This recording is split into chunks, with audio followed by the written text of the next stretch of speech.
My name is Isabella Morales, though everyone calls me Ivy. I am 58 years old, a widow, and once served as a reserve deputy. These days I work nights as a security officer, a job that keeps my discipline sharp and my instincts alive. At my age, you might expect my nights to be quiet, filled with books and tea, but life has a way of breaking the silence when you least expect it. It was exactly 2 a.m. when I first heard the knock. Not gentle, not hesitant, the kind of knock that slices through the quiet like a blade.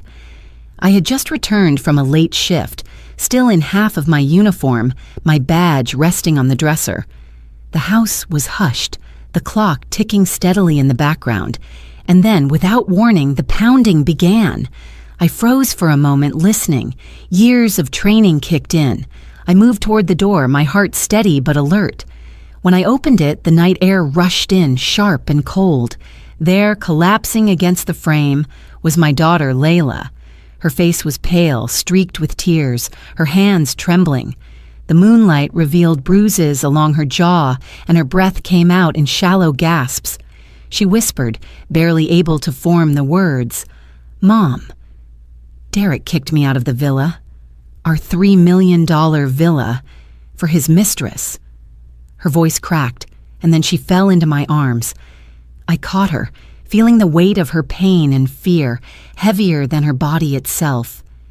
In that instant, I did not speak. I didn't ask questions or cry out. I just held her, the cold air wrapping around us like a second skin. A knock had broken the silence, and in that moment, my world shifted. If you've ever been blindsided by betrayal, if you've ever watched someone you love collapse at your doorstep in the dead of night, you will understand why I could never forget that hour. And if you want to know how a mother like me chose to act, not with rage, but with quiet resolve, stay with me. There's more to this story than heartbreak. It is about a promise, a plan, and the kind of justice that speaks louder than vengeance. So if stories of strength and survival matter to you, I invite you to follow along and perhaps even share it with someone who needs a reminder. It's never too late to reclaim what was lost. I pulled Layla inside, guiding her carefully to the couch. She was shivering, though the night wasn't that cold. Her whole body seemed to carry the chill of exile, the kind that seeps in when someone you trust throws you out like you never belonged. She clutched my sleeve, her nails digging into the fabric as if she feared I might let go. I stroked her hair gently, whispering, "You're safe now. You're home." Her sobs quieted, but the words she had spoken still echoed in my chest. Derek had cast her out of the villa her father once dreamed of for her, the home that represented our family's legacy, and worse, he had done it for a mistress. The thought made my jaw tighten. I could almost hear my late husband's voice in my head urging me to stand firm. He had always told me, protect her no matter what. As I fetched a blanket and wrapped it around her shoulders, Layla tried to explain between broken breaths. Derek had been seeing another woman for months, someone younger, reckless, and loud. Tonight, after a vicious argument, he had shoved her toward the door, shouting that the villa was no longer hers. He told her to leave, to make space for the mistress he intended to bring in. The cruel audacity of it churned in my stomach. Layla's words faded into soft sobs, and I could see how exhaustion threatened to consume her. I pressed a warm cup of water into her hands, urging her to sip slowly. "Mom," she said, her voice cracking, "he's taken everything. He said if I spoke to anyone, he would make sure I had nothing left." I crouched beside her, steadying her trembling hands. "Listen to me," I said firmly. "You have not lost everything. You still have me, and as long as I'm breathing, you will never be without a home." Her eyes filled again, though this time with something gentler than despair. Perhaps it was relief, perhaps disbelief. I didn't need her to speak. I only needed her to know. I rose to my feet and walked quietly to the dresser where my badge and folded uniform lay. My fingers brushed the cool metal of the badge, the fabric worn by years of service. I had not worn it in a long time, not officially, but its meaning had never left me. It was more than authority. It was a reminder of who I was and the oath I had once taken. I glanced back at Layla, wrapped in the blanket, her head resting heavily against the cushions. She had fought so hard to keep her marriage alive, believing love could fix what cruelty had corroded. Now she was broken, but not beyond repair, and I would be the one to see her restored. The house was quiet again, but it was a different kind of quiet. It was the calm before action, the pause before a storm. I could feel the plan taking shape in my mind, the same plan I had whispered to myself long ago. I didn't tell Layla all of it yet. She needed rest and I needed clarity. I stepped closer, tucking the blanket tighter around her. "Sleep," I said softly. "We'll face him in the morning." Her breathing slowed, steadied. I stood watch, my hand resting on the badge in my pocket. In my silence, I made a vow, not only to my daughter, but to the memory of the man who once stood by my side. Justice would come, not with chaos, but with precision. And when the time was right, Derek would realize he had underestimated the wrong woman. That night at 2 a.m., everything changed. When the house finally settled into silence again, I lingered in the dim glow of the hallway lamp. Layla was asleep on the couch, her breathing steady though uneven at times, like her body was still bracing for blows, even in dreams. I pulled a chair near her side and sat for a while, watching her chest rise and fall, listening to the fragile rhythm of her survival. The bruises across her skin haunted me, but more than that, it was the look in her eyes before she closed them. Shame, as if she had failed. My daughter believed she was broken, but I knew she wasn't. She was standing at the edge of something, not the end.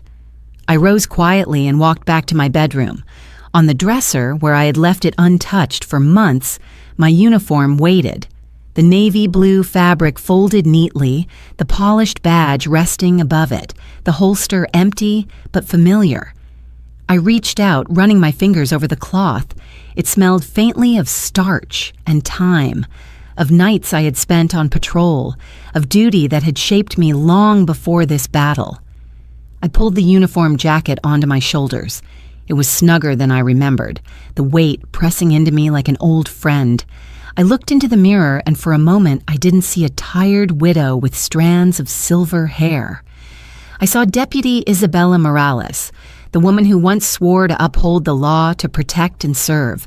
And though I was no longer on the active roster, that oath was never truly retired. It lived inside me. The badge gleamed in the soft light, catching my reflection. I picked it up, holding it in the palm of my hand. My late husband had watched me pin it on countless times, always with that proud smile. He used to tease me, saying, "You married the law before you married me." But he understood. He admired that my discipline wasn't just about rules. It was about love, about safeguarding those who could not defend themselves. I remembered the last night I wore this uniform while he was still alive.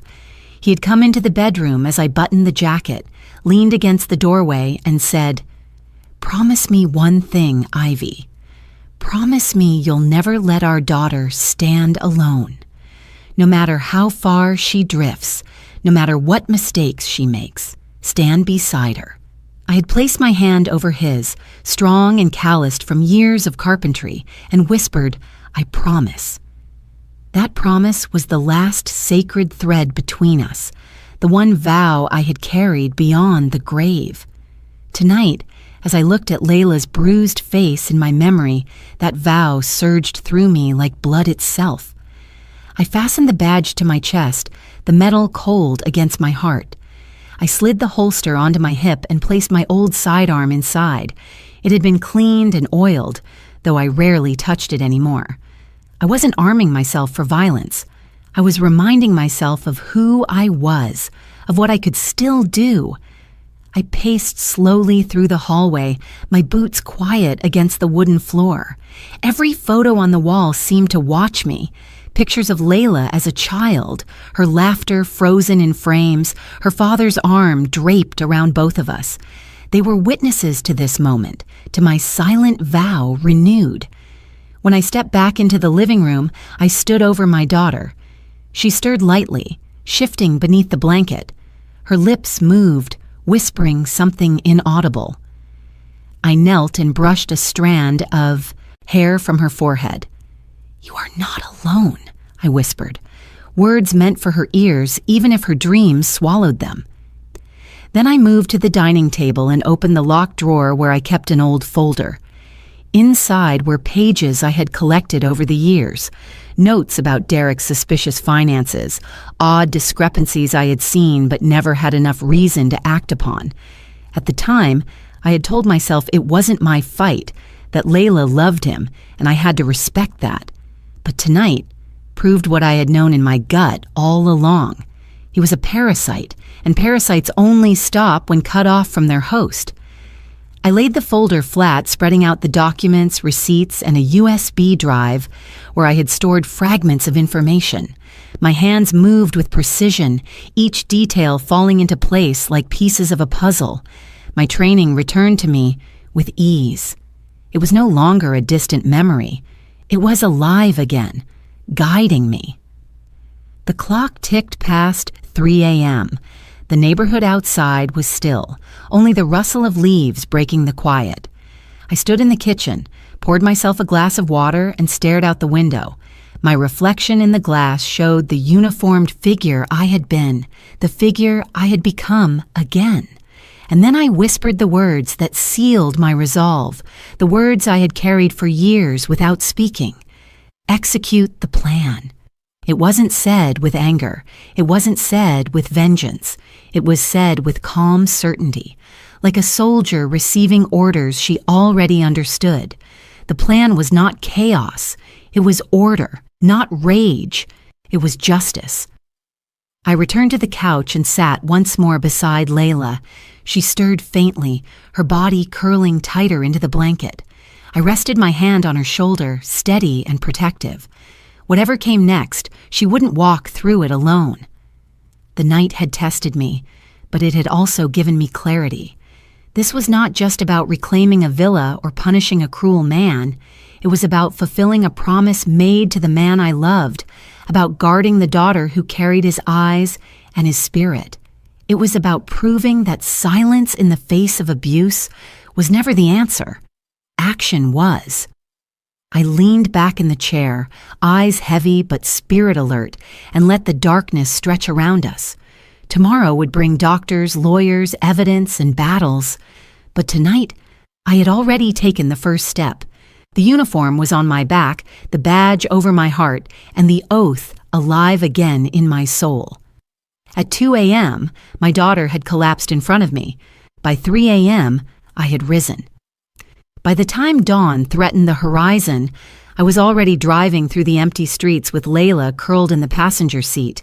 She leaned against the window, her face pale under the faint glow of the dashboard lights.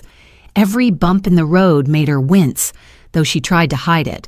I kept one hand on the steering wheel and the other near hers, steadying her with my presence, if not my touch. She didn't need questions now. She needed action.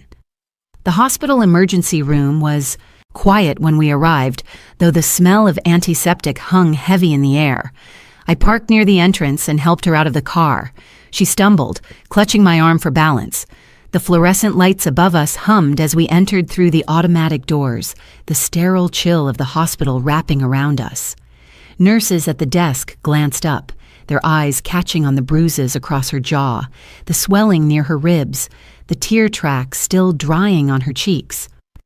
"Patient intake," one of them said gently, reaching for a clipboard. But I shook my head and stated firmly, "She needs a doctor now. ER. No delays." There must have been something in my voice, something sharpened by years of command because they moved quickly. Within minutes, a nurse was guiding us through the double doors, where the world narrowed into curtained-off bays and the muted beeps of machines. Dr. Marisol Vega appeared, her dark hair tied back, her eyes sharp with concern. She looked at me, then at Layla. "Tell me what happened," she asked. "She fell," Layla muttered weakly, but the doctor's gaze shifted to me. I shook my head. "No, she was assaulted. Her husband." My voice was firm, unflinching. Layla tried to protest, but I held her hand, grounding her. "You don't have to protect him anymore," I whispered. Dr. Vega nodded slightly, understanding, and began her examination. She spoke calmly, noting each injury aloud for the nurse. Contusion to the left cheek, swelling near the jawline, possible rib fracture, bruising along the upper arms consistent with forceful restraint. With every word, my chest tightened, but I forced myself to listen, to remember. These were not just wounds. They were evidence. She turned to me and asked, "Do you want photographs for documentation?" "Yes," I said without hesitation. "Everything." The nurse retrieved a hospital camera, capturing each bruise in harsh, clinical light. Layla winced at the flashes, tears gathering at the corners of her eyes. I squeezed her hand, whispering, "This isn't for shame. This is for truth." While the doctor pressed gently against Layla's ribs, testing for fractures, I pulled my phone from my pocket. On the screen, a list of missed calls blinked. 12 from Derek. Beneath them, a series of messages appeared, each one darker than the last. "Answer me. Don't you dare run to your mother.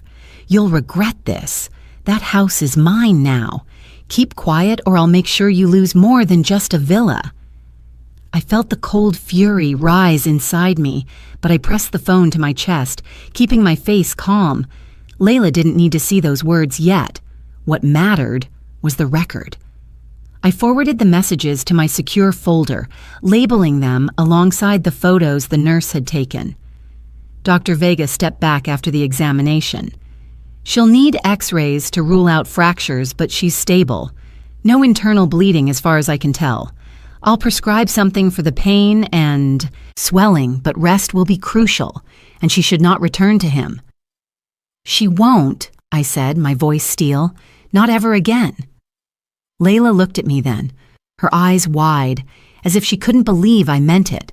She had spent years convinced she was trapped, tethered to Derek's power, but tonight was different. Tonight I was drawing a line she could not yet draw for herself. As the nurse wrapped her ribs with gentle precision, Dr. Vega handed me a folder. "Medical report preliminary. I'll finalize it after the scans, but this will help if you decide to pursue legal action." I took it with a nod, sliding it into my bag alongside the documents I had gathered earlier. Chain of custody began here, in this sterile room under the hum of fluorescent lights. When Layla was wheeled out of radiology an hour later, she looked exhausted but calmer. The swelling had been treated with ice, the bruises bandaged where needed. She reached for my hand, her fingers trembling less than before. "Mom," she whispered, Do you think we can win against him?" I bent closer, my forehead nearly touching hers.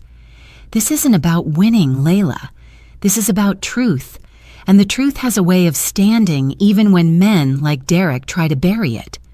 She closed her eyes, tears sliding down her cheeks, but this time they weren't from despair. They were from the faintest spark of hope. As we left the ER, the early morning light spilled across the parking lot, soft and gray. I guided her into the car carefully, settling her with pillows I had taken from home. Before starting the engine, I glanced back at the hospital entrance. Inside those walls, our first layer of evidence now lived: medical testimony, photographs, reports. It was the beginning of a foundation Derek could not so easily topple. I adjusted the mirror, watching Layla drift into a fragile sleep, then tightened my grip on the steering wheel.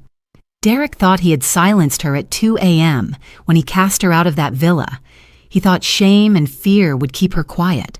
But I was her mother, and I knew silence was not our fate. The plan was no longer a thought whispered in the night. It was alive, growing stronger with every page of evidence, every breath my daughter took in defiance of his cruelty. And as I drove us home, the badge in my pocket pressed against my side like a reminder. This was only the beginning. The morning air was heavy with the smell of damp earth as I pulled the car into our driveway. Layla stirred awake, her eyes still swollen from tears and lack of rest. She whispered a faint "thank you" when I helped her inside, her voice hoarse, worn from both crying and pleading with a man who no longer deserved to be called her husband. I settled her into bed and pulled the curtains to block the light. She needed silence and darkness now, a cocoon where her body could begin to heal. I moved quietly through the kitchen, made coffee, and let the steam rise into my face. The fatigue from the night weighed on me, but I knew I couldn't rest yet. Every hour mattered. Evidence fades, memories blur, and fear grows louder when left unattended.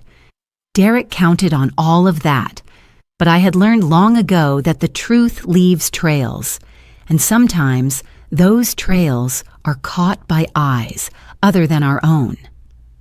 My thoughts went to Lydia Grant, the woman who lived across the street. A widow like me, she had been both friend and occasional confidant. Lydia had once told me her security cameras never slept, that they were her silent guardians when the nights grew too long. At 2 a.m, when my daughter collapsed at my door, Lydia's cameras might have seen more than even I had. I slipped back into my jacket and crossed the street. Lydia opened the door before I knocked, as if she had been expecting me. Her kind eyes softened when she saw my face. "Ivy," she said gently, "I heard the commotion last night. Is Layla all right?" I swallowed, my throat tightening. "She's hurt, but she's safe. Lydia, I need to ask something of you. Do you still keep your cameras running?"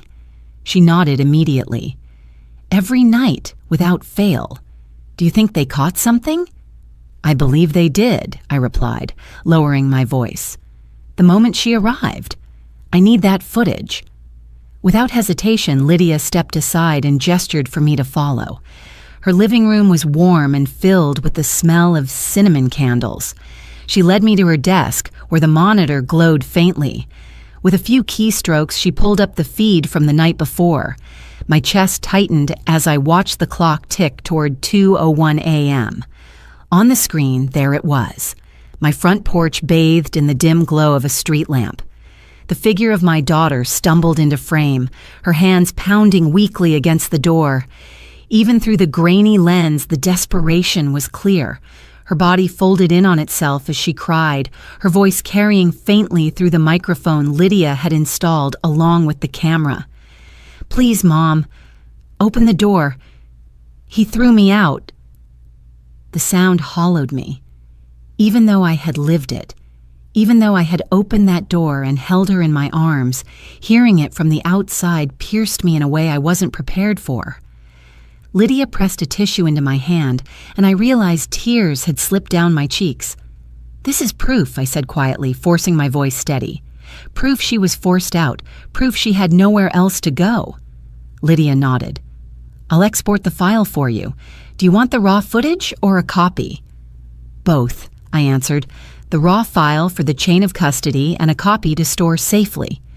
She worked silently, her fingers quick on the keyboard. Within minutes, 2 USB drives lay on the desk. I picked them up, feeling their small weight as if they carried more than data, as if they carried the truth itself. Before I left, Lydia touched my arm. "You're not alone in this, Ivy. If you need me to testify, I will." I saw her crying. I heard her voice. "No one can twist that." I looked into her eyes and felt gratitude swell within me. Community had been something Derek tried to use against us, twisting neighbors with his charm and false respectability. But here, across the street, was someone who saw through him. "Thank you," I whispered. "When the time comes, your voice will matter."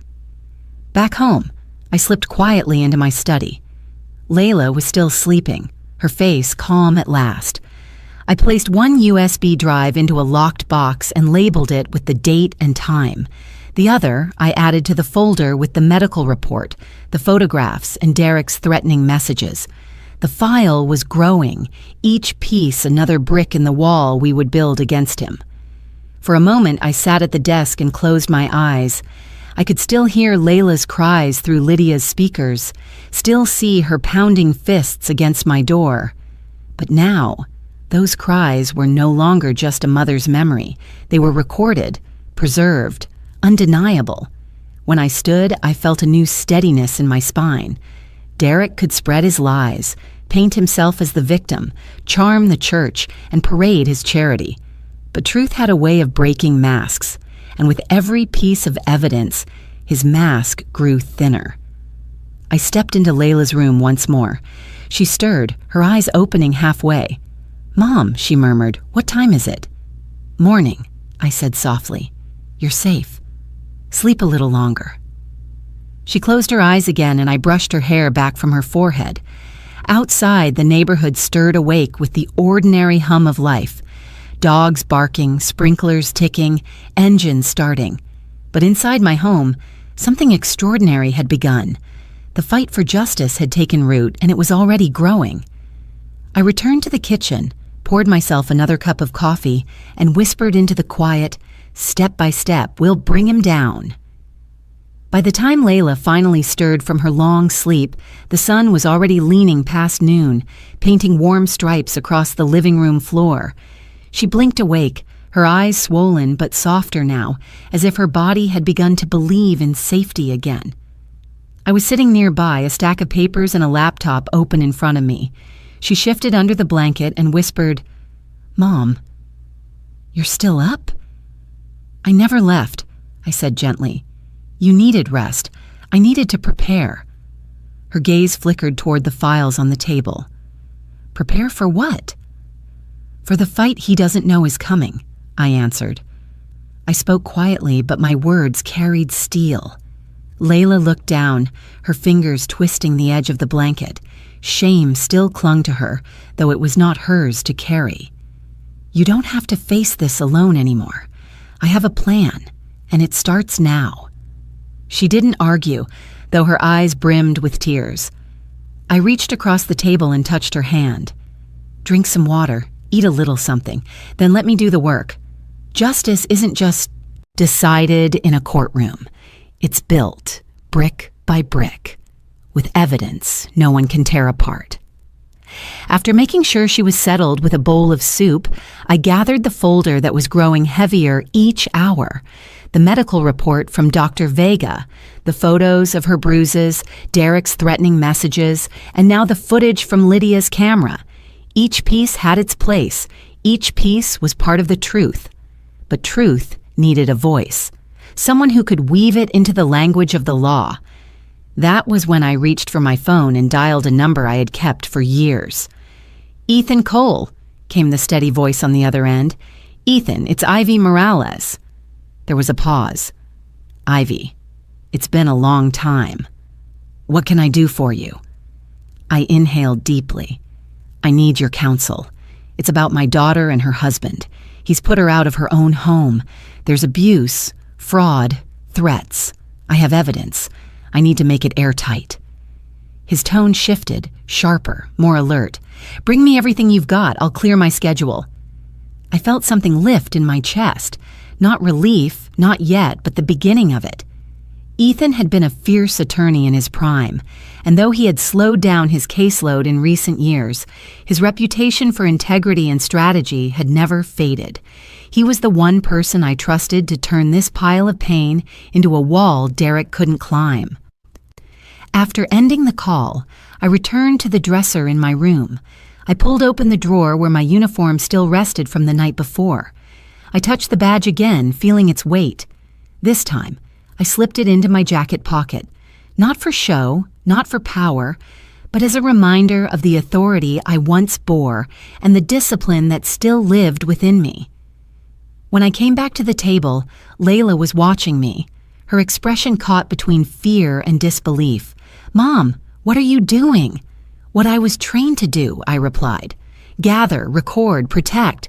The badge may not put me on duty anymore, but it gives me the right to certify chain of custody. Everything we have will be beyond dispute. That's how we'll take him down, by leaving no cracks for him to slip through." Her lips trembled. "But he's always been..." untouchable. Everyone believes him. He wears the mask so well. I leaned closer, my voice firm but tender. Masks crack when the truth presses hard enough. We don't need everyone to believe right away. We need the right people to believe. Judges, officers, the community when the veil lifts. And that will happen. She nodded faintly, clinging to my words the way a drowning soul clings to driftwood. I knew belief would come slowly for her, but it didn't need to come quickly. I could carry it for both of us until she was ready. I spent the afternoon sorting files into categories: medical, digital, financial, testimonial. I made duplicate copies on encrypted drives, labeling each with times and dates. Every piece had a place, every step documented. I felt the quiet, strength of order building under my hands. As the sun dipped low, I sat back and exhaled. The house was calm, almost deceptively so, but beneath that calm was resolve. Derek thought his cruelty had silenced Layla. What he didn't know was that it had awakened me. I walked to the window and looked out across the street toward Lydia's house. A light glowed in her kitchen, a reminder of the neighbor who had stood ready without hesitation. Then I looked down at the driveway, at the car that had carried us to the ER, to evidence, to safety. Each place we touched was part of the chain now, part of the story that could no longer be erased. When I returned to the living room, Layla was asleep again, curled beneath the blanket, her breathing softer this time. I pulled the folder closer to me, set my phone on top of it, and whispered into the quiet, "Step 1 complete. Tomorrow, the real work begins." I leaned back, the badge pressing against my chest like a heartbeat, and allowed myself a rare moment of stillness. Not peace, not yet, but purpose. And purpose was enough to carry me into the night. At 2 a.m. the night before, my daughter had been thrown out of her own home. Now, at the close of this day, the evidence stood in our favor, and the plan had taken its first true breath. Night fell again, quiet and deep, but my mind refused to rest. I sat in the living room with the lamp casting a faint circle of light over the table. The folder of evidence was stacked neatly, yet I found my eyes drifting toward the single photograph that lay on top. It wasn't medical paperwork or Lydia's USB drive. It was a picture of the villa, the house Derek now claimed as his own. The photograph was years old, taken on the day Layla's father and I signed the papers. I remembered how his hand trembled slightly as he placed the key into mine, his face proud as if he had carved the place himself. It had been his dream to give our daughter a home that carried both stability and beauty, a home where she could start her own family with a foundation stronger than ours had been. He had called it an anchor, something that would keep her safe no matter how rough the waters of life became. Now that anchor had been stolen. Derek wore it like a crown, parading its worth to his friends and colleagues, claiming it as a testament to his success. But I knew the truth. That villa wasn't his triumph. It was the heart of our family, the last gift of a man who had worked until his hands cracked to provide for his daughter. I closed my eyes and could still see the first time Layla ran across its polished floors, her laughter ringing through the empty rooms. We had eaten pizza straight from the box that night, sitting on the floor because the furniture hadn't yet arrived. My husband and I had clinked glasses, whispering about all the milestones this house would hold: holidays, birthdays, grandchildren's first steps. Those memories should have been untouchable. But Derek's greed had seeped into those walls, staining them with arguments, slammed doors, and whispered lies. He had convinced Layla that his name secured their future, that his control was for her protection. By the time she realized the truth, it was too late. He had already wrapped the villa in forged documents, tangled signatures, and false ownership. As I stared at the photograph, I felt a dull ache in my chest. The house was more than brick and stone. It was the embodiment of trust, of promises made by a man no longer alive to defend them. It was the place where Layla should have found sanctuary, yet it had become the stage of her undoing. I rose quietly and walked into Layla's room. She was asleep again, her face pale but peaceful under the soft lamplight. On the nightstand beside her bed, something caught my eye. A single brass key lying alone, separated from its ring. I picked it up gently, the metal warm from her touch. It was the villa's key, the only thing she had managed to keep when Derek cast her out. I rolled it between my fingers, feeling the weight of it, small yet powerful. Keys open doors, but they also guard them. This one was more than an object. It was a symbol of what had been taken and what could still be reclaimed. I pressed it into my palm and whispered, "He may have the walls, but he doesn't have this. He doesn't have the right." Returning to the living room, I placed the key carefully into the folder alongside the evidence. It belonged there, as much a piece of proof as the bruises, the messages, and the footage. It spoke of possession, of history, of belonging that no forged paper could erase. As the clock crept toward midnight, I found myself standing at the window, staring across the city toward where the villa stood. I could almost see its silhouette against the dark sky, the windows glowing with lights that no longer belonged to us. Derek believed he had claimed victory by filling it with lies and the presence of his mistress, but homes don't bend to deceit forever. The truth was already threading its way back inside, one piece at a time. I thought of my husband then, how he used to place his hand over mine and remind me that justice was rarely swift, but always sure. "Patience, Ivy," he would say. "Justice takes root quietly like seeds in the soil. You won't see them grow at first, but one day they'll crack the ground." The villa was soil poisoned by Derek's greed, but I carried the seeds. And tonight, as I tucked the key away, I knew they had already begun to sprout. When I finally lay down on the couch, exhaustion tugging at me, I whispered into the stillness, "We'll take it back, not just the villa, but everything it means." The words lingered in the air like a vow, binding me to the house, to the promise I had once made, to the daughter I now protected. Sleep claimed me at last, but even in dreams, the villa loomed large. Its halls echoed with both laughter and grief, its doors locked to us for now, but not forever. And in my hand, even in slumber, I still felt the weight of the key, proof that some doors can never truly be closed. The next morning carried a different kind of heaviness. Layla sat at the kitchen table, wrapped in her robe, her face still marked by bruises, but steadier than before. She held her coffee mug with both hands, as if the warmth anchored her. I placed a folder in front of her, and she glanced at it nervously. "What is this?" she asked. "Proof that Derek doesn't own what he claims," I said firmly. "We're going to meet someone who can help us unravel his lies." She frowned. "Mom, Derek has everything in his name. He showed me the papers, the deeds." I cut her off gently. "Papers can be forged, deeds can be manipulated.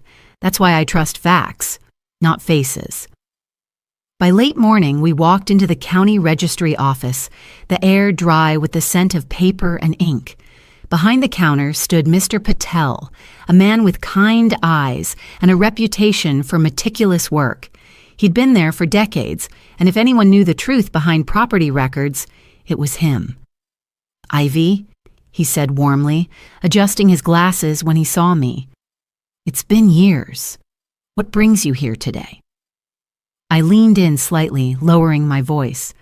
"My daughter's villa. I need you to look at the chain of ownership. Something isn't right." He studied me for a long moment, then nodded. "Give me the address." Layla hesitated, then recited it quietly. Her voice trembled as if the very mention of the villa stung her. Mr. Patel tapped at his keyboard, the screen reflecting in his lenses. He frowned, leaned closer, then scrolled again. "That's strange," he murmured. "The records show a transfer last year. The property isn't listed under your daughter's name anymore. It's under someone named Kendra Sloan. Layla's eyes widened. His mistress, she whispered, her voice breaking. I felt my jaw clench, but I kept my voice calm. Can you verify the documentation? Mr. Patel clicked through several screens, then turned the monitor slightly toward us. Here is the deed transfer. It claims your daughter and her husband both signed a quitclaim deed, transferring full ownership to Kendra. But he zoomed in on the scanned signatures. These don't look right. I leaned closer. The scrawled lines meant to be Layla's name were shaky, uneven, nothing like the careful penmanship I had seen her write since childhood, and beside it, a bold, deliberate signature pretending to be mine. Layla gasped, "Mom, they forged yours too." I swallowed hard, steadying her trembling hand beneath the table. "Mr. Patel, are you certain this is what it looks like?" He nodded gravely. "The notary listed here doesn't even exist in our records. That alone is enough to question the validity. But combined with these signatures, I'd call this fraudulent without hesitation." I exhaled, slowly, letting the truth sink in. Derek hadn't just thrown Layla out. He had tried to erase us entirely from the home that was meant to be her legacy. His arrogance had made him sloppy, but his cruelty made him dangerous. Mr. Patel printed copies of the suspicious documents and slid them across the counter. "Keep these. I'll prepare a certified statement confirming what I've found. You'll need this for court." I took the papers carefully, as though they might shatter. "Thank you," I said sincerely. "This may be the first crack in his wall." Layla's hand shook as she held the copies, her eyes wide. "He signed your name. He didn't even hesitate." I turned to her, my voice steady but fierce. "Because he thought no one would check. He thought intimidation and lies would be enough, but he underestimated us." As we left the office, the autumn wind whipped around us, carrying the scent of fallen leaves. Layla clutched the papers tightly against her chest. For the first time since that night at 2 a.m., there was something in her eyes besides despair. It wasn't quite hope, but it was the glimmer of it. On the drive home, she whispered, "What if he finds out we're investigating?" I kept my gaze on the road. Then let him. Fear belongs to him now, not to us. We have truth on our side. Back at the house, I added the new documents to the growing file. Medical records, photographs, threatening texts, Lydia's footage, and now fraudulent deeds. Each piece was another weight pressing against Derek's lies. That evening, as Layla rested, I sat at the table again, the lamp casting shadows over the papers. I traced my finger across the forged version of my name. The bold letters mocked me, as if Derek believed he could steal not only our home, but also my identity. He didn't know that with each step, he was leaving a trail too glaring to ignore. I tucked the file into the locked drawer and pressed my hand against it. "You tried to erase us," I murmured, "but you only wrote your own downfall." The villa might still be in his grasp for now, but tonight, for the first time, I felt the ground shift beneath him. The truth had been unearthed, and there was no burying it again. The following afternoon, I drove across town with the folder of evidence on the seat beside me. Layla had begged me not to go, afraid of what Derek might do if he saw me face to face. But this was a step I couldn't skip. Sometimes you have to look the enemy in the eye to remind him you're not afraid.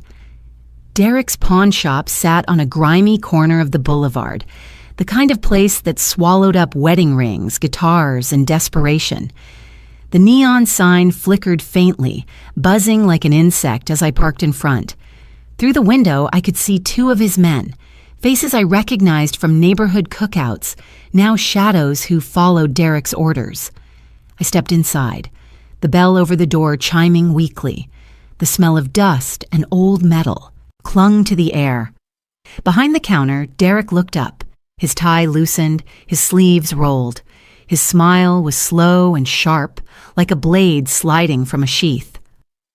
"Well, if it isn't my dear mother-in-law," he said smoothly. "I was wondering when you'd show up. Checking in on your daughter? She's been a bit dramatic lately. I placed the folder on the glass counter with deliberate calm. I'm not here for your performance, Derek. I'm here for the truth. His eyes flicked down to the folder, then back up to me. He leaned closer, lowering his voice. Truth is whatever people believe, and right now, everyone believes me. I opened the folder and slid out a few pages. The medical report, photographs, the fraudulent deed with his forged signatures. His smugness faltered for the first time as his gaze scanned the papers. You've been busy, he muttered, his jaw tightening. Busy making sure your lies don't bury my daughter, I said evenly. You can charm the church, the neighbors, the league, but the law doesn't care about charm. The law cares about evidence. His men shifted at the back of the room, stepping closer. One of them crossed his arms, the other cracked his knuckles. Derek noticed the movement but didn't stop them. Instead, he smirked, trying to regain his footing. You think walking in here with a few papers makes you strong? Layla was always weak. And you're just an old woman clinging to a badge you don't wear anymore. At that, I reached into my jacket and pulled the badge from my pocket. I set it firmly on the counter between us. The metal gleamed under the dull shop light. The two men hesitated, their swagger deflating. Derek's smirk flickered, betraying the first hint of unease. I may not be on active duty, I said, my voice steady as iron, but I know the rules. Chain of custody, sworn testimony, certified evidence, every bruise on her skin, every forged signature, every threatening message. It all leads back to you. And now your mistress's name is on documents she never signed. Think carefully about how far you want this to go. The men stepped back, exchanging uncertain glances. Derek's expression hardened, but his bravado was thinner now, stretched tight like old fabric ready to tear. He leaned closer, his voice low and venomous. She deserved it, Ivy. Someone had to teach her her place. For a moment, the world went still. His words were meant to sting, but they did more than that. They confirmed everything I already knew. He wasn't just cruel in secret. He carried it proudly, convinced no one could touch him. I held his gaze without flinching. Teaching your wife her place doesn't mean bruising her body or forging her legacy. It means you've revealed exactly who you are. And who you are is a man about to lose everything. Silence pressed between us, broken only by the hum of the neon outside. Finally, Derek laughed bitterly, pushing the papers back toward me. Take your little collection, Ivy. Wave it in court if you dare. By then, no one will care. They'll see me as the good husband, the community leader. You'll just look like a bitter old woman pulling strings. I gathered the papers calmly, sliding them back into the folder. Then I picked up my badge, tucking it into my pocket with care. We'll see what the judge thinks, I said quietly. As I turned to leave, one of his men muttered, "Boss?" His voice was uncertain, as if even he didn't quite believe Derek's mask anymore. Derek waved him off, his face flushed with anger he couldn't hide. I stepped out into the sunlight, inhaling deeply. My hands trembled faintly, but not from fear, from resolve. I had stood in front of him and made it clear. His reign over my daughter was ending. Driving home, I replayed his words in my head. She deserved it. The arrogance of that sentence would be his undoing, because men like Derek always believed cruelty was invisible. But it leaves marks, and I was collecting every one. When I pulled into the driveway, Layla was waiting at the window, her arms folded, her eyes wide with worry. I smiled faintly and held up the folder as I stepped inside. "It's done," I said simply. Her shoulders sagged with relief, though fear still lingered in her eyes. I set the folder back on the table and smoothed my hand across its surface. Each page inside was a stone, and together they were becoming a fortress. Derek thought the pawn shop was his kingdom, a place where he could sneer and threaten. But today, I walked out knowing it was nothing more than a cage he had built for himself, and soon the bars would close in. The days that followed carried a chill that had nothing to do with the weather. I noticed it first when I stopped by the grocery store. Neighbors who had once greeted me warmly with smiles now turned away, whispering in low voices as I walked past. The cashier who usually asked about Layla barely made eye contact, scanning my items in silence. When I thanked her, she muttered something under her breath I couldn't quite catch. By the time I reached the parking lot, the truth had settled heavy in my chest. Derek had moved faster than I anticipated. He wasn't waiting for the courtroom to defend himself. He was poisoning the well of our community long before we had the chance to drink from it. That Sunday, I walked into church with Layla at my side, her scarf pulled high to cover the fading bruises on her neck. The sanctuary that had once been a place of comfort felt different now. Eyes followed us as we slid into a pew, whispers buzzing louder than the opening hymn. A woman leaned over to another and shook her head. A man we'd known for years narrowed his eyes, clutching his Bible tighter. It didn't take long before the sermon was overshadowed by Derek's carefully crafted mask. He stood at the pulpit afterward, smiling graciously, shaking hands, speaking about generosity and forgiveness. People clapped his back, praised him for his latest charitable donation to a local youth baseball league. He was the image of respectability, the man everyone thought they knew. And we were the shadows in the back pew, the ones painted as bitter, ungrateful, divisive. When we left the church, Layla's steps were small and uncertain. "They believe him," she whispered, her voice breaking. "They think I'm lying. They think I left him for no reason." I wrapped an arm around her shoulders, pulling her close. Let them think what they want for now. The truth doesn't need applause. It just needs time. But that night when we returned home, a folded note was wedged into our mailbox. My stomach tightened as I pulled it free, the paper rough beneath my fingertips. In black marker, the words were scrawled with crude urgency. "Shut up or lose your daughter." I stood on the porch, staring at the threat while the crickets chirped around us. Layla stepped out, asking what it was. I slipped the paper into my jacket pocket before she could see. "Just a flyer someone left behind," I lied softly, unwilling to burden her with another weight. She needed hope, not more fear. Inside, when she went to bed, I laid the note flat on the table and photographed it under bright light. Another piece of evidence. Another thread in Derek's web of intimidation.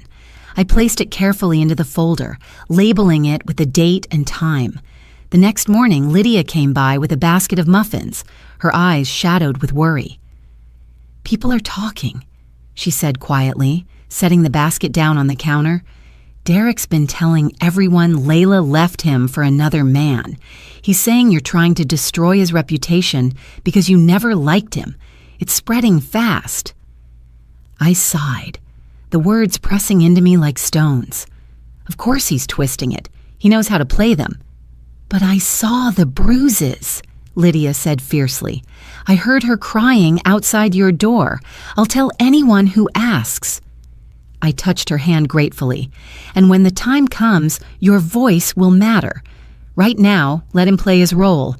The mask will break." That evening, Layla sat by the window, staring out at the villa's silhouette in the distance. Its lights glowed warmly, mocking her. "He's winning," she whispered. "He's got the house, the neighbors, the church. I have nothing." I sat beside her, placing my hand over hers. "You have more than you think. You have the truth, the evidence, and you have me. And sometimes that's all it takes to turn the tide." She shook her head, tears pooling in her eyes. "It feels like we're already lost." I wanted to tell her otherwise, to paint her a picture of victory, but I knew empty promises would crumble faster than lies. So instead, I leaned close and whispered, "Lost isn't the end. Lost is just the place before found. And I will find justice for you, Layla, even if the whole world looks the other way." Later that night, as she finally drifted into a restless sleep, I stood watch at the window, my eyes tracing the quiet street. Shadows moved here and there, neighbors closing blinds, cars pulling into driveways. But beneath it all was the steady thrum of Derek's influence. He had isolated us, cut us out from the community, tried to cage us in shame. But shame only holds power when you let it silence you. I tightened my grip on the edge of the curtain and whispered to myself, "We are not silent. We are not finished." The note in the folder, the bruises documented, the false deeds exposed, each piece whispered back to me a chorus of truth waiting for its moment to rise. The world outside might have turned its back, but in the stillness of my home, I felt the ember of resolve burning hotter. Derek could spread rumors, he could isolate us, but he could not erase what was real. And soon, he would learn that isolation doesn't weaken everyone. Sometimes it forges them into steel. The following week, Derek staged his masterpiece. I could see the preparations from afar, the way the flyers went up on lampposts and the invitations slipped into mailboxes. It was a charity fundraiser, hosted at the community hall, complete with banners about feeding the hungry and supporting local sports. The kind of event people couldn't resist because it made them feel good just to attend. Layla stayed home that evening, still too fragile to face the world that had chosen Derek's smile over her bruises. But I went. I needed to see for myself the lengths he would go to keep his mask polished. The hall was buzzing with chatter when I arrived. Strings of lights hung across the ceiling, soft music playing from a speaker in the corner. Tables overflowed with catered dishes, wine glasses clinking like distant bells, and in the center of it all was Derek, dressed in a crisp suit, his hair slicked neatly back. He moved through the crowd like a politician, shaking hands, laughing, hugging old neighbors. "Such a good man," someone whispered near me. "Can you believe what his wife did to him?" I held my head high, resisting the urge to confront the voice. Instead, I observed, Derek was working the room with precision, leaning down to kiss the forehead of an elderly woman, handing a check to the youth baseball coach, clasping the pastor's hand with humble reverence. Every gesture painted him as the generous husband wronged by a spiteful wife and her bitter mother. He even paused to tell a story, his voice carrying over the crowd. "Layla has been struggling, bless her heart," he said, shaking his head sadly. "I've been doing all I can to keep the villa running, to honor her father's memory, but some people don't appreciate sacrifice." The crowd murmured their sympathy, nodding along, sipping wine. I stood in the corner, my arms crossed, and studied him. The mask fit perfectly tonight, but masks are fragile things. They crack under pressure, and I was gathering the pressure piece by piece. When he spotted me, his smile didn't falter. In fact, it grew wider, smoother, as though my presence added to his performance. He excused himself from a group and walked toward me with open arms. "Ivy," he said warmly, as though we were family united by affection instead of scars. "I didn't expect you here. Come, let me introduce you to the mayor. He's dying to hear stories about your service days." I didn't move. "I'm not here for introductions, Derek. I'm here to watch." He chuckled, leaning in closer so only I could hear. "Watch all you want. They'll never believe you. By the time you wave your little papers around, I'll have every person in this room swearing I'm a saint." His arrogance didn't sting. It fueled me. I let my eyes travel over the smiling faces, the nods of approval, the way people flocked to him like moths to a flame. They were blinded now, but light has a way of burning too brightly, revealing the cracks it once concealed. I turned slightly and caught Lydia at the edge of the crowd. She gave me a small nod, her lips pressed tight. She had come not for the fundraiser, but for me, to let me know I wasn't alone in this sea of false smiles. That silent gesture steadied me more than any word could. Derek lifted a glass, calling for attention. to community, he declared, to loyalty, to love, and to building a future where families thrive. The applause rang out loud, filling the hall. He soaked it in, his grin stretching wider, his mask brighter than ever. But I didn't clap. I didn't raise a glass. I only watched, memorizing the scene. Because one day these same people would see the footage, the bruises, the forged signatures.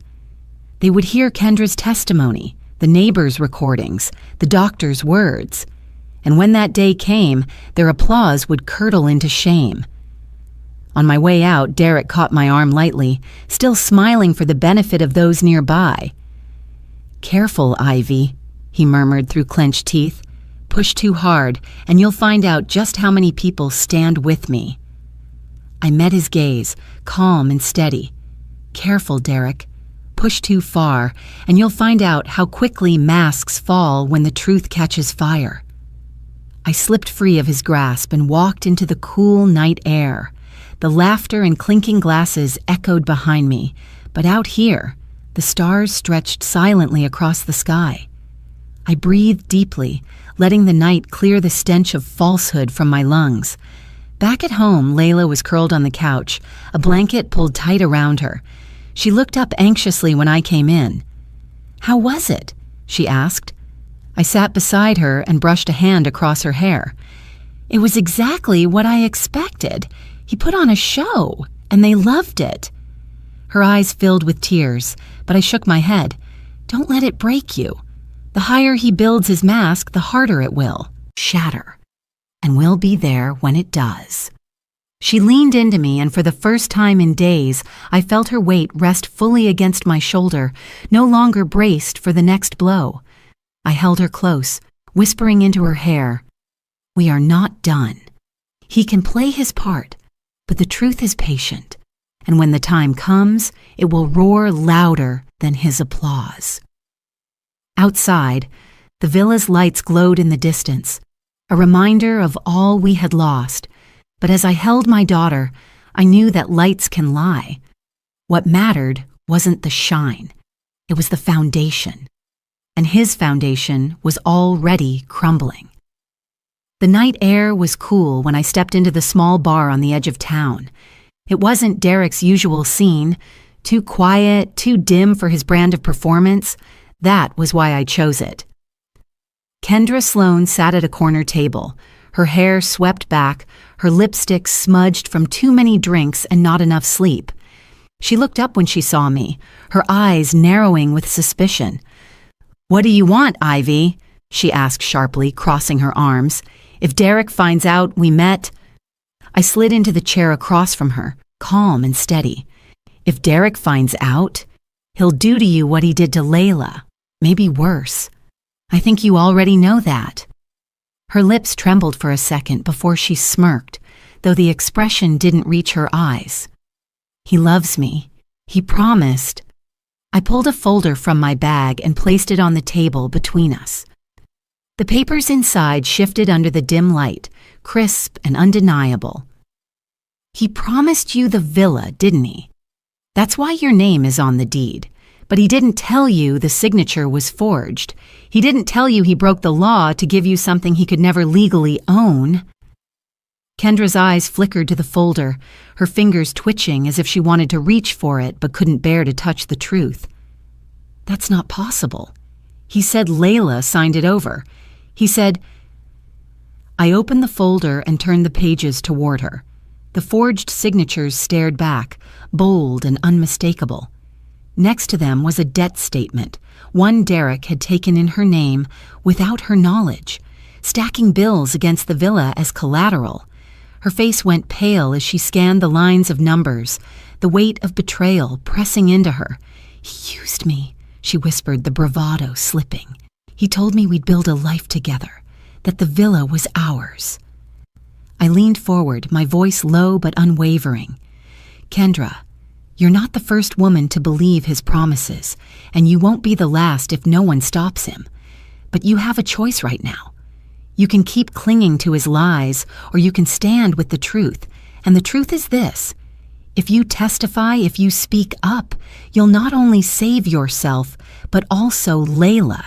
You'll expose him for who he is." Her eyes darted around the bar, searching for escape, but there was none.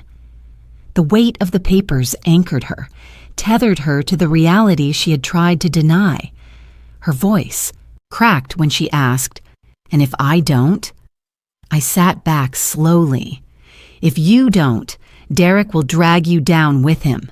When the court uncovers the forged deed, your name will be the one tied to it. Your debts, your false ownership, your signature he twisted. He'll leave you holding the wreckage while he slips away to his next conquest. That's who he is." For a long moment, she said nothing. The clink of glasses at the bar filled the silence, the jukebox crooning a melancholy tune. Then she let out a long, shuddering breath and whispered, "I can't believe I let him play me like this." "You wanted to believe," I said softly. "So did Layla. But now you know better. The question is what you'll do with that knowledge." She lifted her eyes to mine, and for the first time they weren't sharp or defensive. They were weary, resigned. "What do you need from me?" "Your testimony," I replied. "Your voice telling the court exactly what he did, and the documents he pushed into your hands, the messages he sent, everything you have that ties him to fraud, to abuse, to lies." Kendra exhaled, her shoulders sagging as though the weight of months had just collapsed onto her at once. "I kept the texts," she admitted. "He used to message me about how he'd teach Layla a lesson. I thought he was just venting. I thought it was passion." She pressed her palms against her forehead. "God, I was such a fool." I reached across the table and rested my hand lightly on hers. Being fooled isn't the same as being guilty. What matters is what you do now. If you're brave enough to tell the truth, you'll help tear down the mask he's hiding behind. Her eyes glistened with unshed tears, but she nodded slowly. "All right, I'll do it. I'll testify." Relief coursed through me, not triumph, but something steadier, something that felt like progress. For the first time, Derek's fortress had sprung a leak from within. When I left the bar that night, I carried not just the folder of documents, but also the knowledge that the tide was shifting. Derek had built his power on deception and intimidation, but one by one, those he used were beginning to see the truth. Back at home, Layla sat up when I walked through the door, her face lined with worry. "Where did you go?" she asked. I placed the folder on the table and sat beside her. "I spoke to Kendra." Her eyes widened. "His mistress?" "Not anymore," I said firmly. "She's ready to tell the truth." Layla's breath caught, and for the first time, a flicker of hope sparked in her expression. I pulled the villa key from the folder and set it on the table between us. He may think he owns everything, but he doesn't own the truth, and now the truth is on our side. As the clock ticked toward midnight, I sat with my daughter in the quiet, the air between us lighter than it had been in weeks. Justice was still far ahead, but tonight I knew we had taken another step closer. The courthouse smelled faintly of polish and old paper, a place where truth and lies often clashed under the same roof. I walked through its tall doors with Layla at my side, her steps hesitant but steadier than the week before. She wore a simple navy dress, her hair pinned back to hide the fading bruises. Her fingers gripped mine as if to anchor herself, and I squeezed gently, reminding her she wasn't walking in alone. Ethan Cole was already waiting inside, his briefcase balanced neatly on the bench beside him. He rose when he saw us, his eyes filled with calm determination. "Ivy," he greeted, nodding respectfully. "Layla, today we start taking back what's yours." Layla managed a faint smile, but I could feel the tremor in her hand. We followed Ethan into the courtroom, where the walls rose high and solemn, and every sound seemed to echo. Judge Arturo Ramirez presided from the bench, his stern expression unreadable. On the opposite side, Derek sat with his lawyer, Hector Valdez. Derek wore a dark suit, his hair gleaming under the lights, the picture of respectability. He looked at me and smiled, a performance meant for everyone else in the room. When the proceedings began, Valdez wasted no time spinning Derek's story. He painted Layla as unstable, emotional, prone to exaggeration. He described Derek as a faithful husband, a community leader, a man who had sacrificed his own happiness for the sake of his wife's fragile state. The words were slick, rehearsed, each one crafted to charm the gallery of onlookers. But when Ethan stood, the room shifted. His voice was steady, his words sharp as a blade.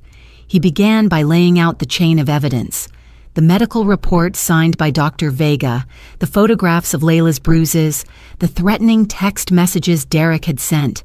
He spoke of the fraudulent deed, pointing out the forged signatures and the non-existent notary, each piece stacked upon the last, building a wall of truth too solid to ignore. Then Lydia Grant was called. She stepped up with quiet dignity, her voice unwavering as she described what her cameras had recorded at 2:01 a.m. The footage played on the screen, grainy but damning. Layla pounding on my door, sobbing, begging for safety. The sound filled the courtroom, cutting through the practiced smiles and polished words. I felt Layla's hand tremble in mine, but I held her steady, whispering, "They hear you now." Valdez tried to object, to dismiss the footage as unreliable, but Judge Ramirez silenced him with a firm wave. The evidence spoke too clearly. Finally, the moment came for Kendra. She walked to the stand in a fitted blazer, her expression tight, her voice low at first but gathering strength with every sentence. She confessed how Derek had lured her with promises, how he had used her name on forged documents, how he had boasted that Layla deserved what she got. She even read aloud the texts he had sent, his cruelty laid bare for all to hear. Derek shifted uneasily, his mask cracking under the weight of her testimony. He leaned toward Valdez, whispering furiously, but there was no unhearing the words. The room had heard them, the judge had heard them, and Layla had heard them. When Ethan cross-examined Derek, the veneer finally slipped. At first, Derek kept his smile, answering smoothly, but Ethan pressed harder, laying one piece of evidence against the other until contradictions began to surface. Derek's charm faltered, his voice sharpened, and finally his temper flared. He slammed a hand against the table, shouting, "She was weak! She needed to be put in her place!" The words hung in the air, thick and damning. Silence swept through the courtroom, broken only by the scratching of the judge's pen. Derek's face paled as he realized too late that the mask had shattered in front of the very people he had sought to charm. I watched him then, my heart steady. This was the man who had thought himself untouchable, who had believed fear could silence us. But fear had become our weapon, turned against him by the weight of truth. Layla looked at me, her eyes brimming with tears, not of despair this time, but of release.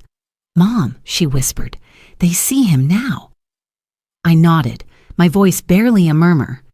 "Yes, they do." The rest of the day blurred into motions and arguments, but the tide had turned. The judge had seen enough, and though the final verdict was yet to come, I knew we had broken Derek's facade. When court adjourned for the day, Ethan closed his briefcase with a satisfied nod. "Tomorrow," he said quietly, "we'll finish this." I walked out of the courthouse with Layla's arm linked in mine, the late afternoon sun spilling across the steps. For the first time since that knock at 2 a.m., the air felt lighter. We were not done yet, but we were no longer walking in shadows. The truth had stepped into the light, and Derek could not chase it back. The second day in court carried a weight, unlike any other. Layla and I walked through the courthouse doors with Ethan beside us, the folder of evidence secured under his arm. I could feel the tremor in my daughter's body as she matched her steps with mine. but there was also a steadiness in her gaze that hadn't been there before. She had faced the whispers, the doubt, the shame. Now she was ready to face judgment. The courtroom was full. Neighbors, church members, and curious onlookers filled the benches, their eyes flicking between Derek and Layla as though measuring who carried the stronger story. Derek sat in his press suit, his lawyer Valdez, whispering sharply in his ear. But his face no longer wore the calm mask of yesterday. The cracks had spread. He looked restless, the veins at his temple pulsing, his charm slipping like a costume that no longer fit. Judge Ramirez entered, his robe flowing as he settled into his seat. The gavel struck, and silence rippled across the room. Ethan rose first, delivering his closing remarks with a precision honed by decades in the courtroom. He reminded the judge of every layer of evidence: the medical records documenting Layla's injuries, the photos that showed the truth her scarf tried to hide, the threatening messages Derek had sent, the fraudulent deed, the footage captured at 2:01 a.m., and finally the testimony of Kendra Sloan. He ended simply, his voice firm but quiet. "Your Honor, this is not a case about a marriage unraveling. This is about power abused, trust betrayed, and a home stolen. My client deserves protection, dignity, and the restoration of what is rightfully hers." When Valdez stood, his tone was sharper than the day before. He accused Layla of exaggerating, of conspiring with her mother to ruin Derek. He called Kendra's testimony the bitter revenge of a scorned woman.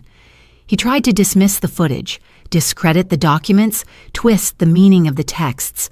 His words were frantic, layered with desperation, but every denial seemed smaller in the face of the evidence stacked against him. Finally, Judge Ramirez leaned forward. His voice was deep and steady, carrying through the room. "I have considered the evidence, the testimony, and the arguments presented. The facts are clear." He paused, and the silence grew thick, everyone holding their breath. "The court finds in favor of Layla Morales. The villa is to be returned to her name immediately. The forged documents are null and void. Furthermore, given the evidence of threats, fraud, and abuse, Derek Whitford is remanded into custody for further criminal proceedings." The gavel struck again, sharp and final. For a moment, no one moved. The words hung in the air like a bell that wouldn't stop ringing. Then Layla gasped, her hands flying to her mouth as tears spilled down her cheeks.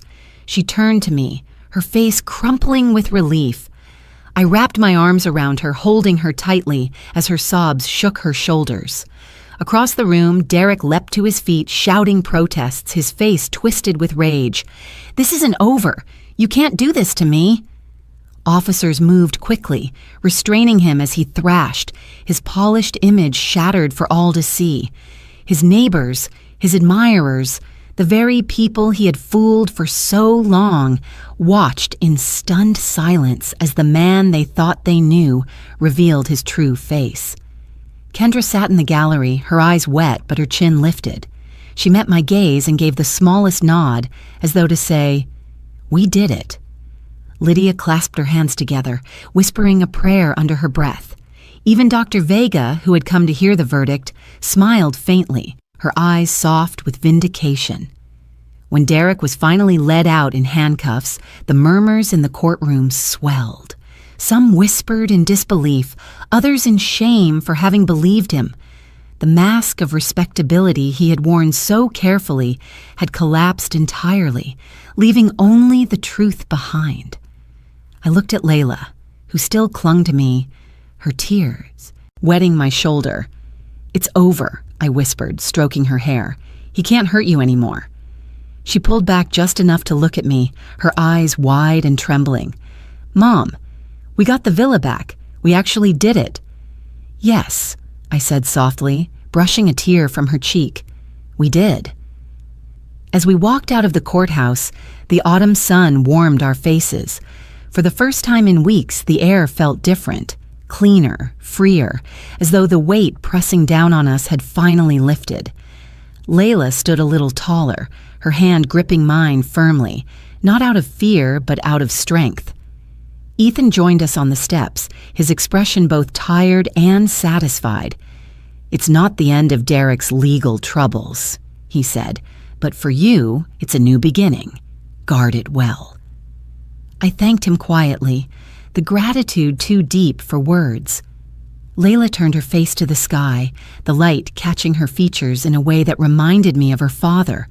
I could almost hear his voice whispering that the promise had been kept, that our daughter was safe again.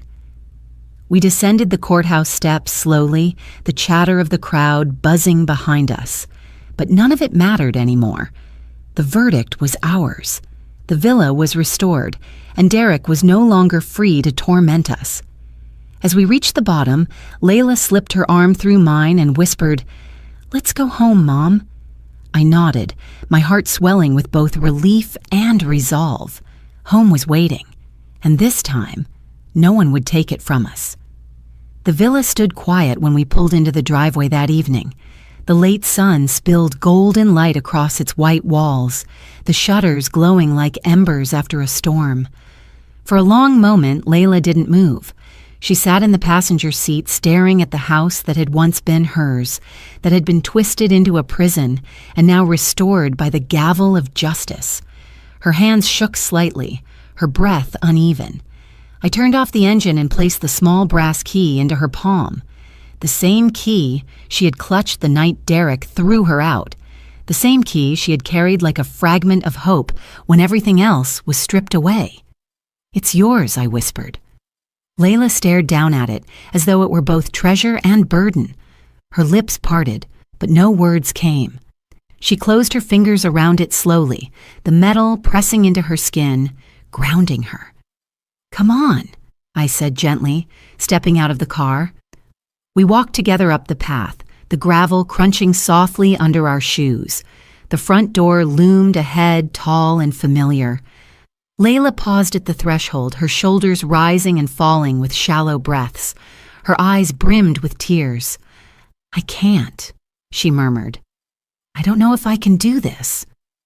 I placed a steady hand on her back. "You can. You're not walking in alone." She nodded faintly, then raised her trembling hand. The key slid into the lock, and for a moment, time seemed to hold its breath.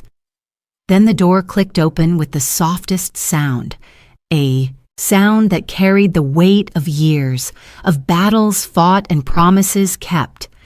As the door swung inward, the familiar scent of wood and stone drifted out. Layla stepped inside, her eyes sweeping over the foyer. The walls, the staircase, the chandelier, each detail carried echoes of laughter and love, but also shadows of shouting and slammed doors. She pressed a hand to her mouth as tears spilled freely. "It feels different," she whispered. "It's the same house, but it doesn't feel the same." "Because now it's yours again," I said softly. "Not his, not theirs, yours." She walked slowly through the rooms, touching the backs of chairs, the edges of picture frames, the cool marble of the kitchen counter. Every step seemed to lift a weight from her shoulders, though her tears kept flowing. In the living room, she stopped abruptly and turned to me, holding out the key. "Mom," she said, her voice trembling, "I don't deserve this. I let him take everything. I let him make me believe I was nothing." I closed her fingers gently back around the key. "Listen to me. He took what wasn't his, but you didn't give it willingly. You were lied to, manipulated, hurt. That doesn't make you weak. It makes you human. What matters is that you're here now, standing, reclaiming what belongs to you. You deserve this more than anyone." She collapsed into my arms then, sobbing into my shoulder. I held her tightly, stroking her hair the way I had when she was a child afraid of the dark. "You're safe," I whispered. "You're home." When her tears finally subsided, we stood together in the quiet. The villa no longer felt like Derek's domain. It felt like a place waiting to breathe again. Layla walked to the front door, pressed her hand against the wood, and whispered something I couldn't hear. Then she turned, her eyes red but steady. "This is ours," she said firmly. I smiled, pride swelling in my chest. Yes, and no one will ever take it again. We spent the evening cleaning, dusting, opening windows to let fresh air chase out the stale remnants of Derek's presence. Lydia stopped by with flowers, placing them on the kitchen table, her eyes shining with joy. "It looks right again," she said, "like it's been waiting for you." As night fell, Layla stood once more in the foyer, the key in her hand. She looked at me, tears glistening, but her smile fragile and real. When he threw me out, I thought I lost everything, but standing here now, I realize I still had you, and that was enough to bring me back. I pulled her into my arms again, whispering, "Your father wanted this house to be your sanctuary. Tonight, it is again." She nodded, clutching the key tightly as though it were both shield and sword. The brass gleamed in the lamplight, no longer a lonely remnant, but a symbol restored. That night, as I watched her drift into sleep in her own bedroom, the house seemed to exhale. The walls felt lighter, the silence softer. And in my heart, I knew we had not only won a villa, we had reclaimed dignity, memory, and home. The villa was quiet again, but this time it was not the silence of abandonment or fear. It was the kind of silence that comes after a storm, when the air is washed clean and the earth drinks deeply. I moved through the hall slowly, my hand brushing over the familiar walls, my steps echoing softly. Every corner seemed to breathe with memory, the weight of the past mingling with the promise of tomorrow. Layla was asleep upstairs, her face peaceful in a way I hadn't seen since she was a child. For the first time in months, her brow wasn't furrowed, her shoulders weren't tense. She had reclaimed something no court order could fully give her, the right to rest without fear. Watching her drift into that peace filled me with a quiet joy I could hardly put into words. I walked into the study and opened the drawer where I kept a small wooden box. Inside were keepsakes of a life I had once shared with my husband, his old watch, a photo of us on our wedding day, and a folded slip of paper yellowed with time. On that slip, in his handwriting, were the words he had spoken to me so many years ago. "Promise me you'll never let our daughter stand alone." I lifted the paper gently, my hands trembling. Memories of him rushed back, the way his laugh filled a room, the smell of sawdust on his clothes after a long day of carpentry, the way his eyes softened when he looked at Layla. I remembered the night he pressed this promise into me, how I swore to him with every fiber of my being that I would keep it. Now, standing in the villa he had worked so hard to leave behind for our daughter, I knew I had fulfilled that vow. It hadn't been easy. It had nearly broken me to watch Layla suffer, to see her spirit crushed by the man who was supposed to protect her. But tonight, with the house returned, with Derek in custody, I could finally whisper the words I had carried for years. "I kept it," I said softly into the empty room, as though he were standing right beside me. "She is safe. She is not alone." The words steadied me, settling into my bones like an anchor. I pressed the slip of paper to my chest and closed my eyes, feeling the warmth of his presence in the silence. Later, I stepped outside into the garden, the night air cool against my face. The villa's windows glowed warmly behind me, no longer a fortress of cruelty, but a beacon of renewal. I sat on the old stone bench he had built years ago, running my hand across its rough surface. The stars stretched wide above, endless and steady, and for the first time in years, I allowed myself to exhale without the weight of dread pressing against me. Footsteps approached softly. Layla, wrapped in a blanket, walked out to join me. She sat close, leaning her head against my shoulder. For a moment, neither of us spoke. The quiet between us was enough. Finally, she whispered, "Do you ever think Dad knows?" That he sees all of this? I looked up at the stars, their light older than our grief, older than our victories. I believe he does, I answered. I believe he's proud of you, of us, of the way we stood. Her hand tightened around mine, and I felt the strength in her grip. She wasn't the broken woman Derek had cast out at 2 a.m.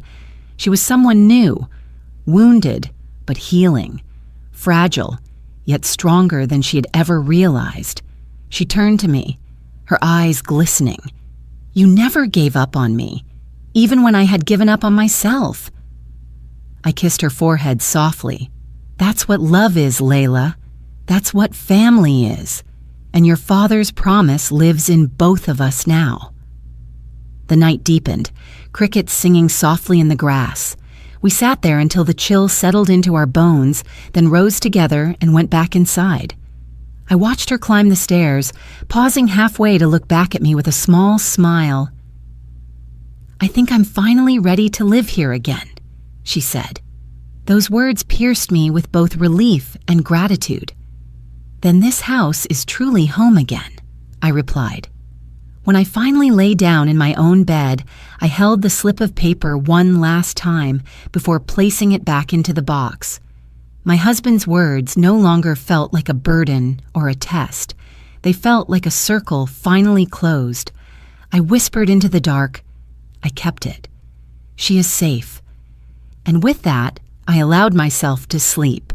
Not the restless half-sleep of vigilance, but the deep, peaceful kind that comes when a promise has been fulfilled.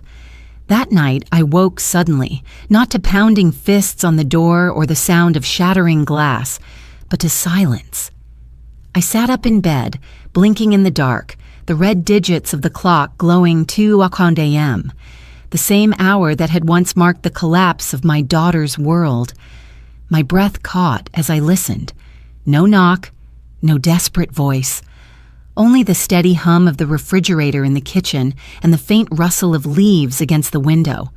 For a long moment, I simply sat there, letting the quiet seep into me. My body remembered the shock of that first night, the fear, the urgency, the way Layla's body had gone limp in my arms. But now, instead of panic, there was peace.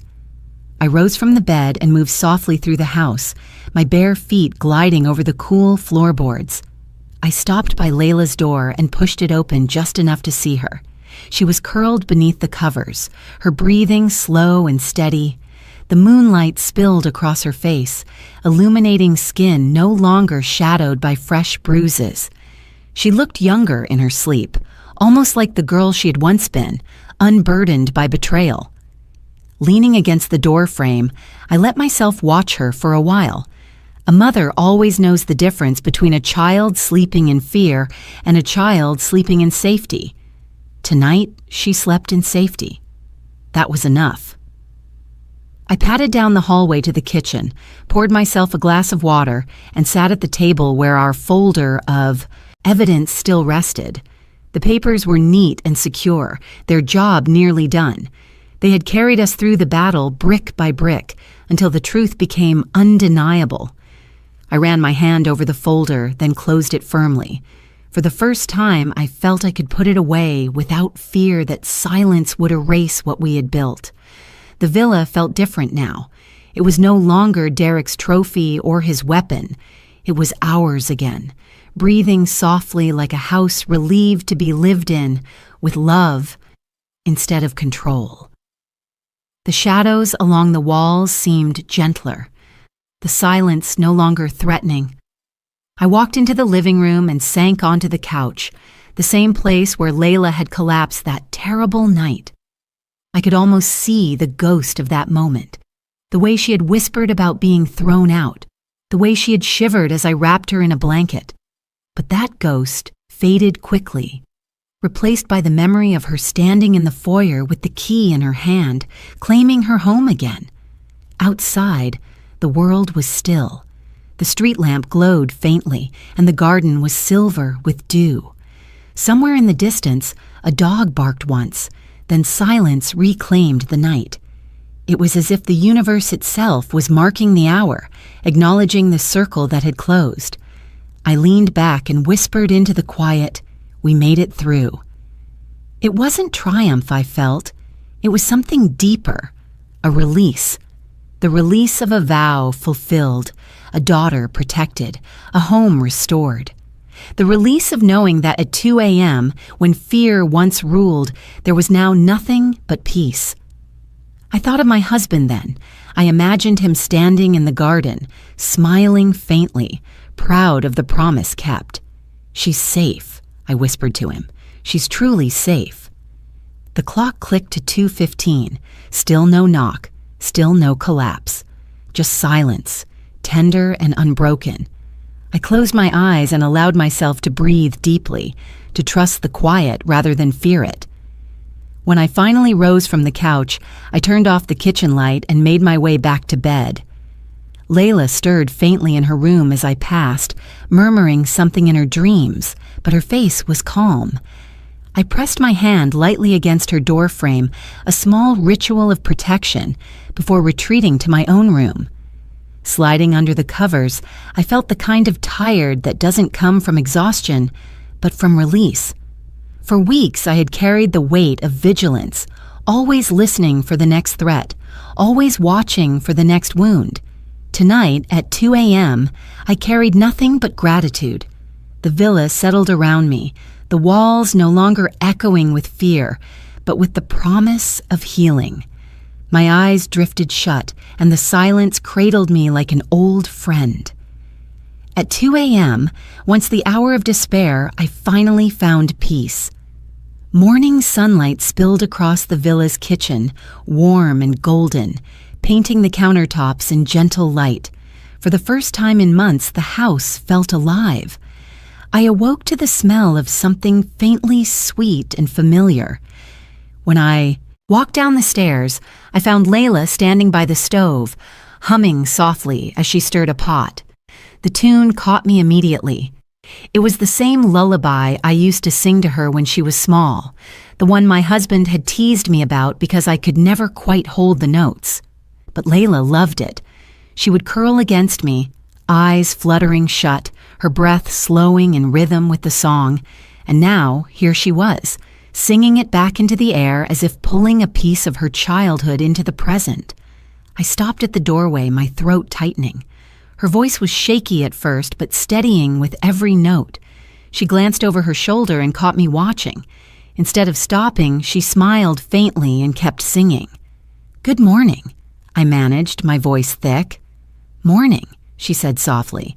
"I thought I'd try cooking breakfast, the way Dad used to make it on Sundays." She lifted a spoon, blew on it, and offered me a taste. It was simple oatmeal, but somehow it tasted like more. Like memory, like home. I closed my eyes, savoring it. "Perfect," I whispered. Her laughter was quiet but genuine, and in that sound I heard healing. Not finished, not complete, but begun. As we sat at the table, bowls steaming before us, Lydia knocked on the back door and stepped in, carrying a basket of fresh fruit. "I thought you could use these," she said warmly. Her eyes softened as she looked around the kitchen. The sunlight, the scent of food, the hum of Layla's song still lingering in the air. "It feels different here already." Layla blushed faintly but lifted her chin. "It's ours again," she said. "I want to fill it with the things that make it feel alive." Lydia set the basket down and gave her a hug.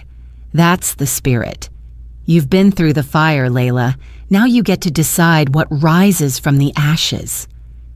We spent the morning together, eating, laughing lightly, sharing small stories that stitch the broken edges back together.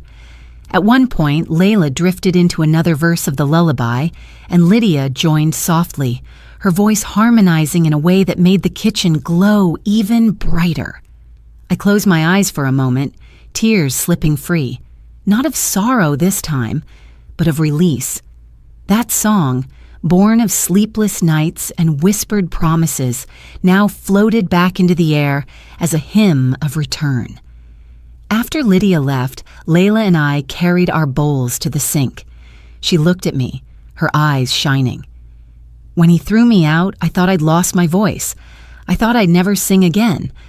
But now, I feel like I can breathe, like I can remember who I was before him. I touched her cheek gently. You were never lost, Layla. Just waiting. And now you've found your way back. The rest of the day was spent opening windows, shaking out curtains, and letting the autumn breeze move freely through the house. Layla sang as she worked, sometimes humming, sometimes breaking into laughter when she forgot the words. I followed her from room to room, each note wrapping around us like threads, binding the house back together. As evening fell, we lit candles in the living room. Layla sat at the old piano, dusting the keys before pressing down tentatively. The notes came haltingly at first, then steadier. She began to play the lullaby, her fingers remembering more than her mind. I sat beside her, humming along until the words slipped out of me, rough but true. Together, our voices rose, shaky but strong, weaving across the chords. When the final note faded, Layla leaned against me, her tears wetting my sleeve. I think we're going to be okay, Mom, she whispered. I kissed her hair, my heart full. We already are. The villa, once a place of fear, now pulsed with warmth. The silence that had once crushed us was gone, replaced by music, by laughter, by a song of return. And in that moment, I knew this was more than a victory. It was a beginning,